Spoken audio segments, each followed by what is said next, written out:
Good morning everybody. हम लोग hexagonal unit cell की बातें कर रहे थे। अब हेक्सागोनल यूनिट सेल में हम लोग क्या क्या पढ़ चुके हैं तो ज़रा अंदाज़ा कीजिएगा। तो हेक्सागोनल यूनिट सेल में सबसे पहले मैंने देखा कि गोले का अरेंजमेंट किस प्रकार से होता है। तो ऊपर में हेक्सागन का लेयर, बीच में 3 गोले का लेयर, फिर हेक्सागन का लेयर, और ये एक छोटा सा यूनिट सेल बनता था। उसमें z का वैल्यू कैसे आता था? तो कॉर्नर का कंट्रीब्यूशन था 1/6 और ऐसा हमारे पास 12 कॉर्नर थे। 6 कॉर्नर ऊपर में था, 6 कॉर्नर नीचे में था। तो कॉर्नर से आ गया था 2। फिर आधा गोला फेस के ऊपर से आया था, आधा गोला फेस के नीचे से आया था, मतलब आया था फेस से 1। तो 2 1 3 हो गया। और 3 गोला इनसाइड द हेक्सागन, हमारे हेक्सागन यूनिट सेल के अंदर में थे। तो 3 का 3 तो पूरा मेरा अपना था। तो इसका साफ मतलब निकलता है कि हेक्सागन में z का वैल्यू कितना था? 6। हेक्सागन में गोले का लेयर जो अरेंजमेंट था वो हेक्सागन, फिर से 3 गोला, फिर हेक्सागन, फिर 3 गोला, फिर हेक्सागन, फिर 3 गोला, फिर हेक्सागन, फिर 3 गोला, फिर हेक्सागन, फिर 3 गोला, मतलब ए बी टाइप का अरेंजमेंट फॉलो करता था। हेक्सागन में मैंने गोले को देखा था कि 12 गोले एक दूसरे से घिरे हुए हैं। इसका मतलब उसका कोऑर्डिनेशन नंबर भी कितना निकल गया था? 12। 2 वेरी इंपॉर्टेंट पॉइंट मैंने निकाला था कि हेक्सागन का हाइट कितना होता है। तो हेक्सागन का हाइट होता था 4r√2/3 और वहीं से फिर हेक्सागन का वॉल्यूम भी निकला था 24√2r³। Very very important line. इन दोनों फार्मूला को आप बिल्कुल कंठस्थ कर लीजिए। एक था आपका हाइट ऑफ हेक्सागन कितना आया था? 4r√2/3 और एक पॉइंट निकला था वॉल्यूम ऑफ हेक्सागन बराबर 24√2r³ ऐसे था। यानी यहाँ से निकल गया था हेक्सागन का वॉल्यूम निकल गया था 24√2r³ के बराबर आ गया था। तो इससे हेक्सागन का वॉल्यूम निकल गया। आप देख सकते हैं ये हेक्सागन का वॉल्यूम आ गया, हेक्सागन का हाइट आ गया। अब हम लोग इसके डेंसिटी की बातें करेंगे। डेंसिटी के टर्म में अगर बातें करना हो तो एक और इम्पोर्टेंट जानकारी जिसकी आपको ज़रूरत होगा, हेक्सागन में z का मान कितना निकला था? 6। z क्या होता है? तो total number of atoms in 1 unit cell.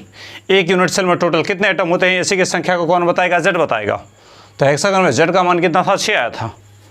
Coordination number 12 तो आपको याद ही हो गया होगा। आइए एक टर्म देखते हैं, आपको पता ही है हालांकि ये टर्म मोलर। जब भी केमिस्ट्री में कहीं पे शब्द लिखा रहे मोलर, तो मोलर का मतलब ही होता है 1 मोल। अगर बोल दिया जाए मोलर मास, इसका मतलब 1 मोल का मास। अगर बोल दिया जाए मोलर वॉल्यूम, इसका मतलब 1 मोल का वॉल्यूम। यानी मोलर शब्द का मतलब ही होता है 1 मोल। तो देखिए यहाँ पे लिखा हुआ है मोलर, तो मोलर का मतलब ही कितना होता है? 1 मोल। और 1 मोल का वैल्यू आप जानते हैं 6.022 × 10⁻23। और इसी नंबर को सबसे पहले एवोगाड्रोज ने निकाला था, इसलिए इस नंबर को कहा जाता है एवोगाड्रोज नंबर। एवोगाड्रो नाम के आदमी ने सबसे पहले इस नंबर को निकाला था, इसलिए इस नंबर का नाम क्या रखा? Avogadro's number. और इसका सिंबल दिया Na। इसका पॉइंट टू द पॉइंट निकल चुका है। अब हम मोलर वॉल्यूम, इसका मतलब 1 मोल का वॉल्यूम, मोलर मास इसका मतलब 1 मोल का मास। तो सीधा सा मतलब मैं आपको बताना चाहता हूं कि मोलर शब्द का मतलब ही होता है 1 मोल। मोलर शब्द का मतलब ही कितना होता है? 1 मोल। अब देखिए फिर से यहां पे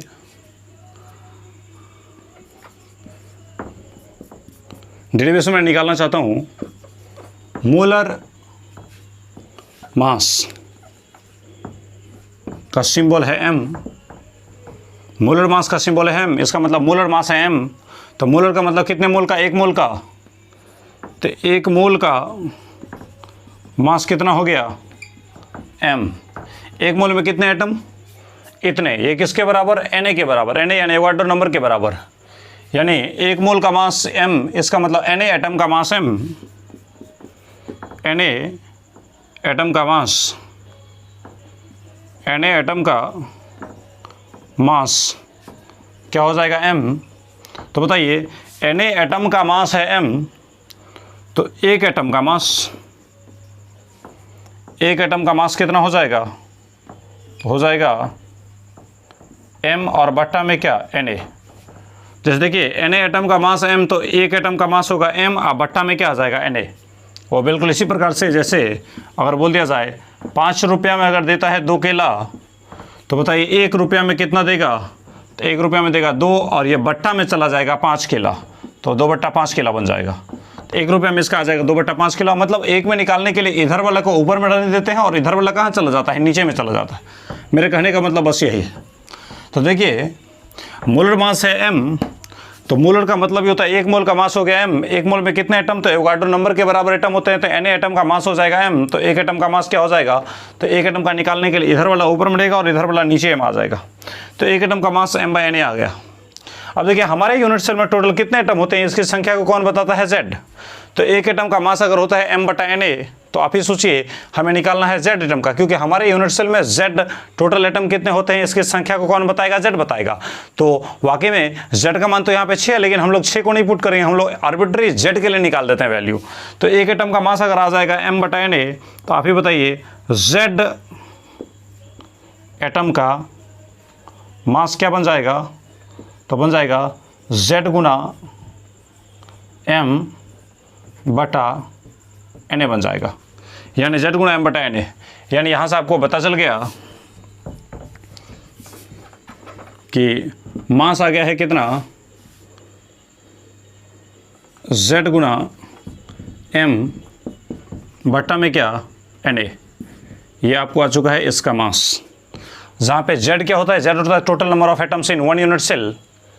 m क्या होता है, तो m होता है मोलर मास, और Na क्या होता है, Na को बोलते हैं एवोगाड्रोस नंबर। एवोगाड्रोस नंबर का वैल्यू कितना होता है, 6.022 इंटू 10⁻23। अब हेक्सागन है, तो हेक्सागन का वॉल्यूम क्या निकलेगा, तो यहाँ पे मैं लिख सकता हूँ वॉल्यूम ऑफ हेक्सागन बराबर क्या होगा, 24√2r³। ये आपका वॉल्यूम आ गया, ये आ जाएगा वॉल्यूम। अब डेंसिटी के लिए आप तो जानते हैं कि डेंसिटी बराबर क्या होता है, मास बटा वॉल्यूम। तो हेक्सागन में यूनिट सेल पढ़ रहे हैं, तो हेक्सागन में मास जो भी होगा उसको हेक्सागन के वॉल्यूम से भागा देंगे, तो ऑलरेडी इसका डेंसिटी आ जाएगा। तो ये आपको यहाँ तक आ गया, और ये तो एवोगाड्रोस नंबर, ये तो जानकारी के लिए है। अब यहाँ पे आप पढ़ लीजिए डेंसिटी। डेंसिटी कहाँ पर रहेगा, सबसे पहले ये लाइन आपको लिखना है, उसके बाद ये लाइन लिखना है, उसके बाद ये लाइन लिखना है, उसके बाद चलिए यहीं आ जाते हैं। डेंसिटी, डेंसिटी बराबर आप जानते हैं क्या चीज़, मास बट्टा में क्या होता है, वॉल्यूम। बताइए मास, मास कितना होता है, तो Z गुना m/Na। तो मास होता है इसका Z गुना m/Na, और बट्टा में वॉल्यूम, वॉल्यूम आ जाएगा। वॉल्यूम कितना होता है, 24√2r³। वॉल्यूम होता है 24√2r³।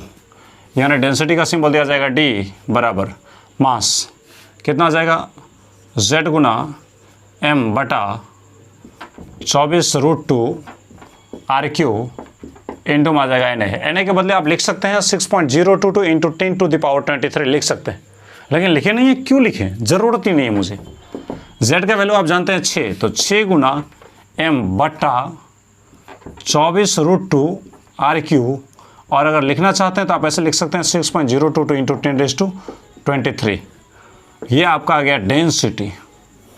आप देख लीजिए हेक्सागन में Z का मान 6 होता है, डाल दिया, m होता है मोलर मास और r होता है गोले का रेडियस। बाद बाकी सारे टर्म को आप जानते हैं। तो ये इस प्रकार से डेंसिटी का कॉन्सेप्ट निकल गया कि हेक्सागन का डेंसिटी कितना आएगा लास्टली, तो आएगा 6m/24√2r³ इंटू 6.022 इंटू 10⁻23। ये आ जाएगा इसका। हालांकि आप यहीं तक के लिए काबिल होते हैं, वो लिखने की कोई ज़रूरत नहीं होती है। तो इसका मतलब आप डेंसिटी समझ चुके हैं। अब हमारा हेक्सागन का लास्ट टॉपिक बचता है पैकिंग फ्रैक्शन। पैकिंग फ्रैक्शन किसे कहते हैं और इसका वैल्यू कितना आता है हेक्सागन में। चलिए इसको रबिंग किया जाए, इसको मिटा दिया जाए। नोट कर लिए होंगे, चलिए।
अब देखिए, अब आपका टॉपिक आ गया है पैकिंग फ्रैक्शन।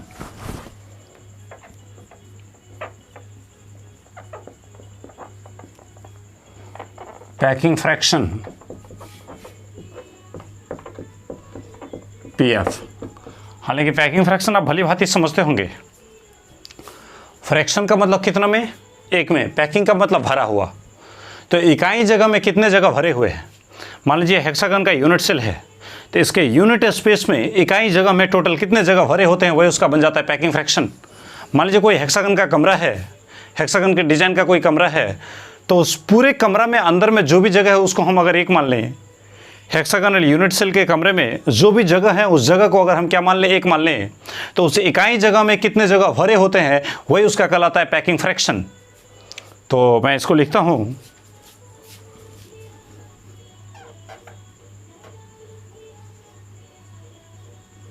तो लिखता हूँ volume occupied by constituent particles. आप ही बड़ा सोचिए कि कंस्टिट्यूएंट पार्टिकल्स के लिए क्या क्या लिया जाएगा। कंस्टिट्यूएंट पार्टिकल्स के लिए लिया जाएगा एटम्स,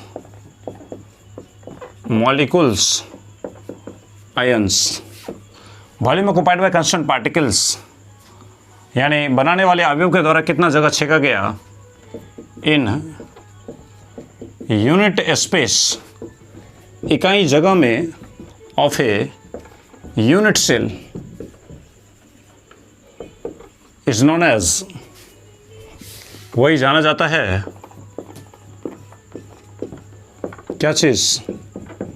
तो पैकिंग फ्रैक्शन। उसी का क्या नाम रखा जाता है? Packing fraction. Hexagonal unit cell के टोटल जगह को अगर एक मान लिया जाए तो उस इकाई जगह में कितना जगह भरा होता है वही उसका बन जाता है पैकिंग फ्रैक्शन। वॉल्यूम ऑक्युपाइड यानी कितना जगह छेका गया बाय कंस्टिट्यूएंट पार्टिकल्स यानी बनाने वाले अवयव के द्वारा, इसका मतलब एटम्स, मॉलिक्यूल्स या आयंस के द्वारा कितना जगह छेक लिया गया इन यूनिट स्पेस, इकाई जगह में ऑफ ए यूनिट सेल, किसी छोटे कमरे के। तो किसी छोटे कमरे के इकाई जगह में, तो हम पूरे कमरे के वॉल्यूम को ही इकाई मान लेते हैं, एक मान लेते हैं, तो उस इकाई जगह का कितना हिस्सा एटम या मॉलिक्यूल या आयन के द्वारा छेक लिया गया है। आपके कमरे हैं, उस कमरे के टोटल जगह को हम अगर एक मान लें तो सामान के द्वारा आपके कमरे के इकाई जगह में कितना जगह भरा होता है वही कहलाता है उसका पैकिंग फ्रैक्शन। तो वही बातें हैं कि हेक्सागन का जितना भी वॉल्यूम है, अंदर में जो भी जगह है, उस पूरे जगह को अगर हम एक मान ले तो उस इकाई जगह में कितने जगह भरे होते हैं वही उसका क्या बन जाता है? Packing fraction. अब देखिए, हम यहाँ पे वॉल्यूम ऑफ हेक्सागन, इसका सिंबल देते हैं VH, कितना होता है? तो 24√2 इसके बाद वॉल्यूम ऑक्युपाइड बाय एटम्स, इसका सिंबल क्या देते हैं? VA, कितना होता है?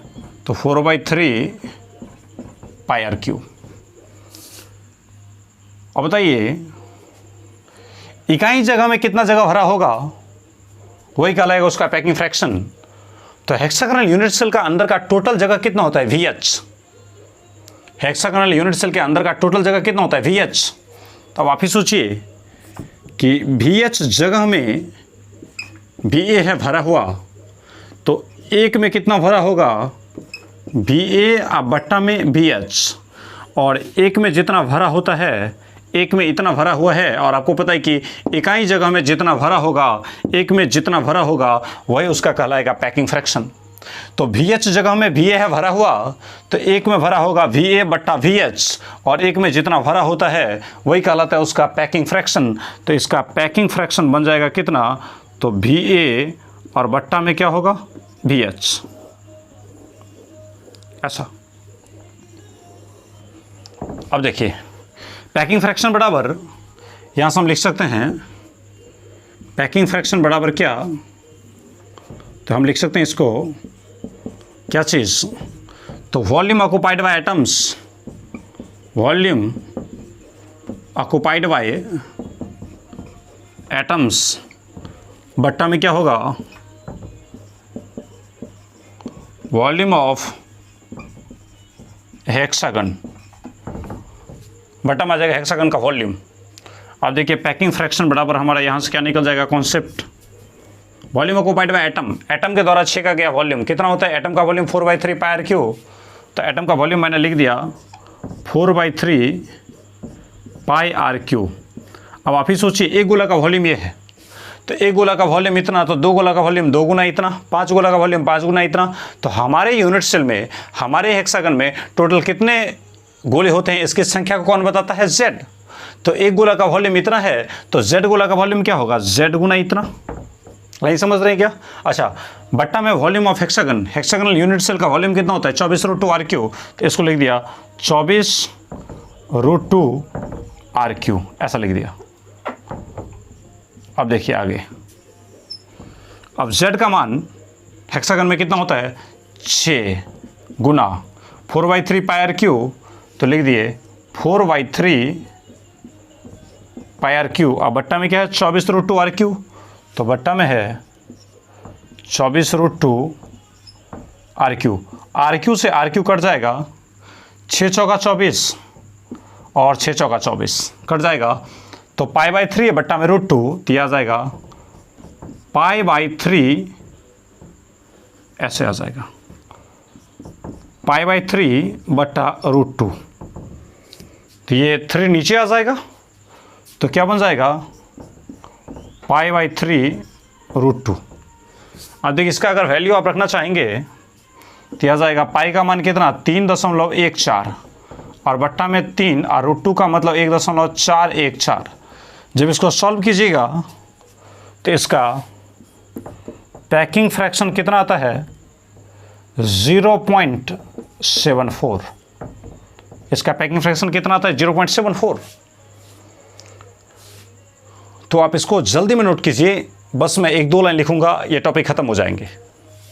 इसका पैकिंग फ्रैक्शन कितना आ गया 0.74। याद है इससे पहले क्यूबिक सिस्टम में भी ये तो हेक्सागोनल यूनिट सेल का पैकिंग फ्रैक्शन मतलब 74% आया 0.74 है, लेकिन आपको इससे पहले भी क्यूबिक सिस्टम में एफसीसी का पैकिंग फ्रैक्शन एग्जैक्टली इतना ही आया था 0.74। उस केस में भी आया था पाई/3√2। तो कहने का मतलब हेक्सागोनल यूनिट सेल का packing fraction FCC unit cell के पैकिंग फ्रैक्शन से मिलता है। यहां तक कि कोऑर्डिनेशन नंबर इसका अगर 12 है तो उसका भी कोऑर्डिनेशन नंबर 12 था। हाँ, Z का मान बदल गया था, इसका Z का मान है 6 और उसका Z का मान कितना था 4 था। तो इसको आप जल्दी में नोट कीजिए, मैं इसको मिटा दूंगा, नोट कीजिए जल्दी में। देखिए अब मैं एक लाइन इसके बारे में बस लिखना चाहता हूं, टॉपिक ये एंड हो जाएगा।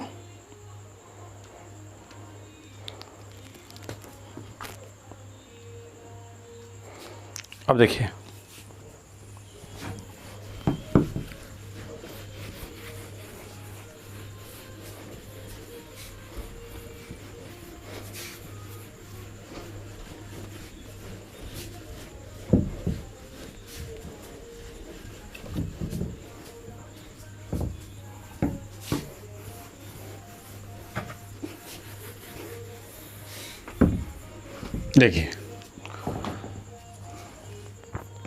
पैकिंग फ्रैक्शन कितना है 0.74, या ये किसके बार पाई के टर्म में कितना है पाई/3√2।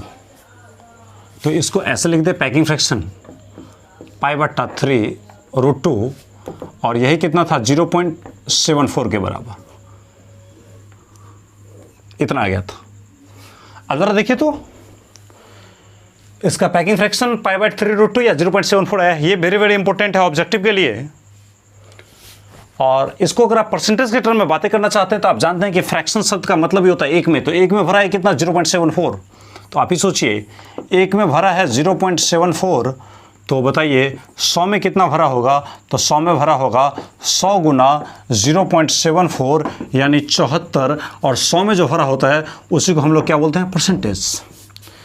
यानी एक चीज़ निकल के आ गया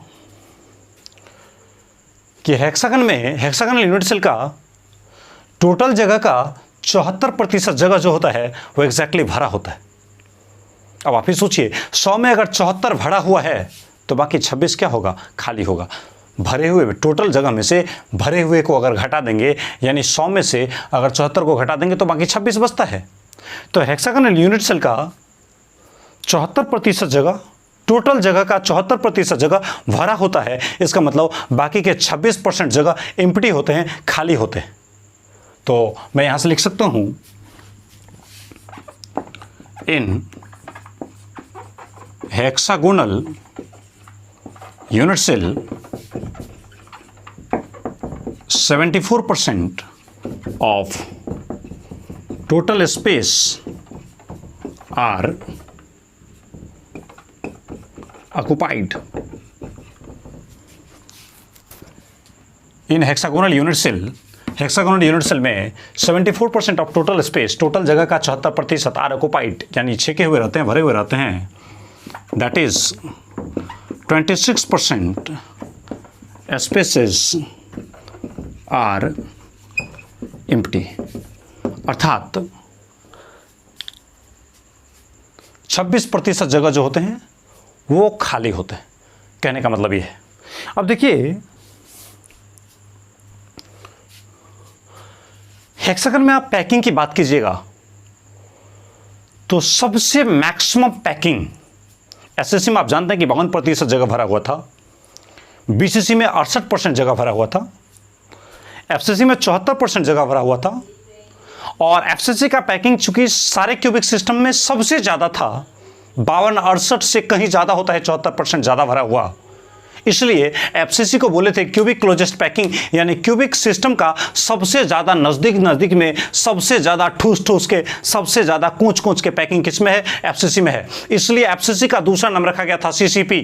यानी किसी सवाल में अगर एफसीसी बोला तब भी एफसीसी का फॉर्मूला लगाइए, या उस सवाल में सीसीपी बोल दिया जाए, सीसीपी बोल दिया जाए, क्यूबिक क्लोजेस्ट पैकिंग बोल दिया जाए, तब भी आप एफसीसी का ही मतलब समझिए। मैं उसी से मिलता जुलता आपको एक बात समझाना चाहता हूं कि चूंकि हेक्सागोनल यूनिट सेल में भी पैकिंग कम नहीं है, जितना मैक्सिमम आप अभी तक समझते हैं उतना ही है, इसमें भी लोएस्ट नहीं, इसमें भी हाईएस्ट है। तो चूंकि हेक्सागोनल यूनिट सेल में पैकिंग जबरदस्त है, पैकिंग का वैल्यू मैक्सिमम है, हाईएस्ट है, इसलिए हेक्सागोनल पैकिंग को भी कुछ लोग बोलते हैं हेक्सागोनल क्लोजेस्ट पैकिंग, यानी हेक्सागन में ठूस के भरा हुआ, हेक्सागन में नज़दीक में पैकिंग हुआ है। तो चूंकि पैकिंग इसमें हाईएस्ट है, मैक्सिमम है, इसलिए इसके पैकिंग को कहा जाता है हेक्सागोनल क्लोजेस्ट पैकिंग, यानी HCP ऐसे बोलते हैं। तो since packing is highest in hexagonal unit cell, hence it is also known as, अतः यह जाना जाता है किस नाम से? Hence it is also known as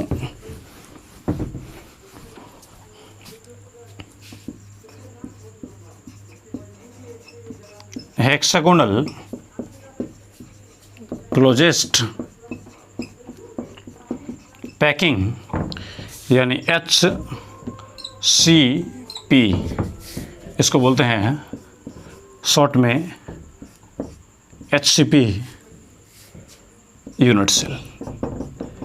इसको हेक्सागोनल यूनिट सेल को HCP यूनिट सेल भी कहा जाता है। यहाँ तक हेक्सागन के सारे पॉइंट्स खत्म हो जाते हैं। अगर ये वीडियो आपको पसंद आई हो तो हमारे वीडियो को अवश्य ही लाइक करें, और आप लगातार सेवा जारी रखने के लिए हमारे चैनल को निश्चित रूप से शेयर और सब्सक्राइब करें, और ज़्यादा से ज़्यादा लोगों को जोड़ने की कोशिश करें। मिलते हैं फिर से नेक्स्ट वीडियो में, तब तक के लिए थैंक यू।